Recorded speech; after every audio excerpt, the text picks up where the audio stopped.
Tout au long de la vie, de nombreuses personnes ressentent le besoin de changer, d'évoluer et d'expérimenter de nouvelles choses.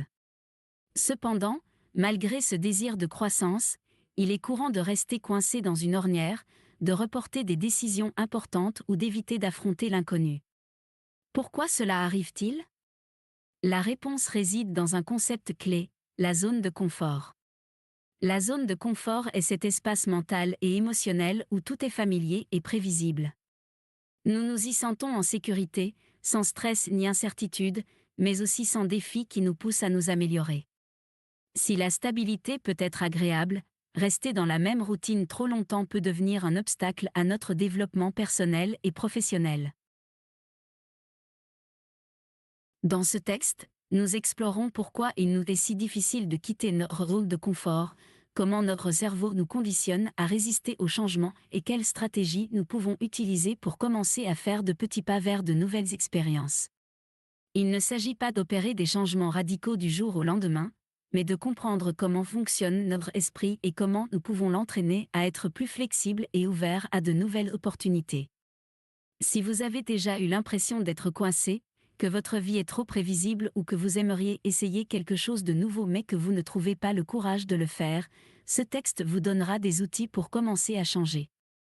En fin de compte, vous découvrirez que la croissance se produit en dehors de votre zone de confort et que chaque petit pas que vous faites vers l'inconnu peut complètement transformer votre façon de voir le monde. Pourquoi avons-nous du mal à quitter notre zone de confort ? Cela vous est probablement arrivé à un moment donné. Vous ressentez le besoin de changer quelque chose dans votre vie, de tenter une nouvelle expérience, de sortir de la routine, mais, au final, vous finissez par faire toujours la même chose. Tu n'es pas le seul. La plupart des gens trouvent difficile d'essayer de nouvelles choses, et ce n'est pas une coïncidence. Notre cerveau est programmé pour rechercher ce qui est connu, ce qui est sûr, ce qui est prévisible. Cet espace où nous nous sentons à l'aise et calmes, où rien ne nous met vraiment au défi, s'appelle la zone de confort. C'est cet état d'esprit dans lequel tout ce que nous faisons nous est familier et nous donne un sentiment de contrôle. Cela peut être la façon dont nous vivons notre vie quotidienne, le travail que nous avons depuis des années, les endroits où nous allons toujours ou les activités auxquelles nous participons. Dans la zone de confort, tout semble sous contrôle, et même si parfois nous avons envie de changer, faire ce premier pas vers l'inconnu semble difficile. Aujourd'hui, nous allons explorer pourquoi nous trouvons si difficile de sortir de cette zone, ce qui se passe dans notre cerveau lorsque nous essayons de faire quelque chose de différent et comment nous pouvons commencer à repousser nos limites sans nous sentir paralysés par la peur. Nous pensons souvent que pour changer, nous devons faire un virage à 180 degrés dans nos vies, mais en réalité, le processus peut être plus progressif et naturel que nous l'imaginons. Pourquoi résistons-nous à essayer de nouvelles choses ? Notre cerveau a évolué pour assurer notre survie. Pour ce faire, il a développé des mécanismes qui nous maintiennent en sécurité et nous aident à éviter les situations potentiellement dangereuses. L'un de ces mécanismes est la résistance au changement. Dans l'Antiquité, lorsque nous vivions dans des environnements hostiles, remplis de prédateurs et de dangers inconnus, quitter le côté sûr pouvait représenter un grand risque. Même si nous ne sommes plus confrontés aux mêmes menaces aujourd'hui, notre cerveau réagit toujours de manière similaire. Chaque fois que nous essayons de quitter notre zone de confort, une partie du cerveau appelée amygdale est activée, elle est responsable du traitement des émotions, en particulier, de la peur. L'amygdale interprète l'inconnu comme une menace possible et envoie des signaux d'avertissement. En conséquence, des pensées telles que « et si j'échouais ?» et si ça ne me plaisait pas, et si je le regrettais, apparaissent. Ce type de doute fait que de nombreuses personnes préfèrent s'en tenir à ce qu'elles connaissent déjà, même si elles ont l'impression de ne pas exploiter tout leur potentiel. Un autre facteur clé est que le cerveau est conçu pour économiser de l'énergie. Apprendre quelque chose de nouveau ou s'adapter à un changement nécessite un effort mental, et notre corps préfère éviter les dépenses inutiles de ressources. La routine nous donne de la stabilité car elle permet à nos actions d'être automatiques et prévisibles. Par exemple, lorsque nous répétons une habitude tous les jours, comme prendre le même itinéraire pour aller au travail ou commander le même plat au restaurant, notre cerveau n'a pas besoin de faire d'efforts supplémentaires pour décider. Mais lorsque nous sommes confrontés à une nouvelle option, le système d'alerte s'active et nous nous sentons mal à l'aise. Cette résistance au changement est également liée à la façon dont nous traitons l'échec. Souvent, nous évitons d'essayer quelque chose de nouveau parce que nous avons peur de faire des erreurs et d'avoir l'impression d'avoir perdu notre temps. Nous nous soucions trop de ce que les autres pourraient penser si nous n'atteignions pas nos objectifs.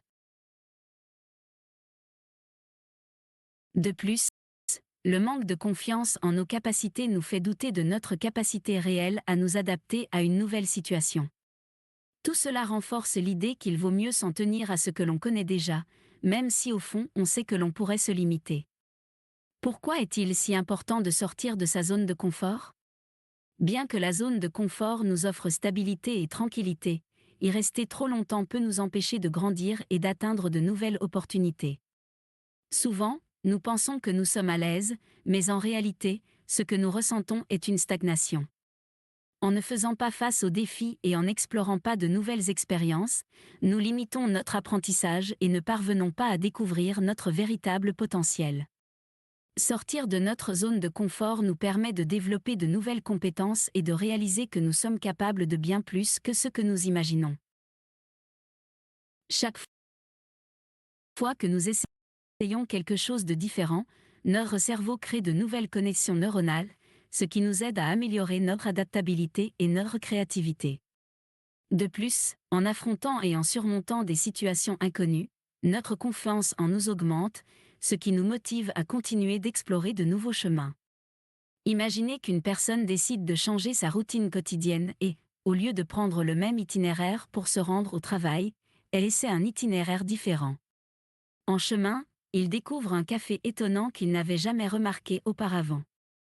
Ou pensez à quelqu'un qui a toujours été curieux d'apprendre à jouer d'un instrument de musique, mais qui n'a jamais osé parce qu'il pense que c'est trop difficile. Un jour, il décide de tenter sa chance et, au fil du temps, découvre qu'il a un talent naturel pour la musique. Ces expériences démontrent que sortir de notre zone de confort nous permet non seulement d'apprendre de nouvelles choses, mais peut aussi nous amener à découvrir des passions et des compétences que nous n'aurions jamais imaginées. Un autre avantage de sortir de la routine est que cela maintient notre cerveau actif et flexible. Lorsque nous nous exposons à de nouvelles expériences, notre cerveau s'adapte et devient plus efficace pour résoudre les problèmes et prendre des décisions. De plus, expérimenter différentes idées et activités nous aide à développer un état d'esprit plus ouvert et réceptif au changement, ce qui est essentiel à la croissance personnelle. Comment commencer à quitter votre zone de confort sans crainte ? La plus grande erreur que font beaucoup de gens lorsqu'ils essaient de sortir de leur zone de confort est de vouloir faire trop de changements d'un seul coup. Cela peut entraîner de l'anxiété et nous amener à abandonner prématurément. En fait, le processus peut être beaucoup plus simple si nous l'abordons progressivement. Une façon efficace de commencer est d'apporter de petits changements à votre routine quotidienne. Par exemple, si vous buvez toujours du café le matin, essayez le thé pendant une journée. Si vous empruntez habituellement le même itinéraire, essayez de le changer et voyez quelles nouvelles choses vous découvrez en cours de route. Une autre étape importante est d'oser faire des choses qui nous mettent un peu mal à l'aise. Cela peut être quelque chose d'aussi simple que d'entamer une conversation avec quelqu'un de nouveau, d'essayer un passe-temps différent ou d'accepter une invitation à un événement auquel vous n'assisteriez pas normalement. Il est essentiel de changer notre façon de percevoir l'erreur. Faire des erreurs ne signifie pas échouer, mais apprendre. Chaque fois que nous essayons quelque chose de nouveau et que nous n'obtenons pas le résultat escompté, nous gagnons en expérience et en connaissance. Si nous cessons de considérer les erreurs comme quelque chose de négatif et commençons à les accepter comme faisant partie du processus, il sera beaucoup plus facile de nous lancer dans de nouvelles expériences sans crainte. Il est également très utile de nous entourer de personnes qui nous inspirent à essayer de nouvelles choses. Lorsque nous voyons d'autres personnes explorer des chemins différents et apprécier le processus, nous nous sentons plus motivés à faire de même. De plus, nous pouvons dresser une liste des choses que nous avons toujours voulu faire et nous engager à en essayer au moins une au cours des prochaines semaines. Sortir de sa zone de confort n'est pas facile, mais ce n'est pas impossible non plus. Chaque grand changement commence par un petit pas, et chaque nouvelle expérience que vous vous autorisez à vivre vous rapprochera d'une version plus complète et plus authentique de vous-même. Il ne s'agit pas de sauter dans le vide sans préparation, mais de se mettre au défi petit à petit, de prendre des décisions conscientes qui vous aident à grandir et à découvrir ce que vous êtes réellement capable d'accomplir. N'oubliez pas que la peur du changement est naturelle, mais elle ne doit pas nécessairement être un obstacle. Au contraire, cela peut être le signe que vous êtes sur le point de faire quelque chose d'important. Chaque fois que vous faites face à l'inconnu et surmontez cette barrière mentale, vous gagnerez en confiance, apprendrez de nouvelles compétences et vous vous ouvrirez à un monde de possibilités que vous n'aviez jamais envisagé auparavant. Maintenant, je vous invite à réfléchir. Qu'est-ce que vous avez toujours voulu faire, mais que vous n'avez jamais osé faire? Cela peut être quelque chose de petit, comme essayer un nouveau plat, ou quelque chose de grand, comme changer de carrière ou déménager dans un nouvel endroit. Peu importe ce que c'est, l'important est que vous osiez faire le premier pas. Osez sortir de votre zone de confort. Découvrez de nouvelles expériences, apprenez de chaque défi et permettez-vous de grandir. Au final, vous vous rendrez compte que le plus dur n'est pas d'essayer, mais d'avoir passé autant de temps sans essayer.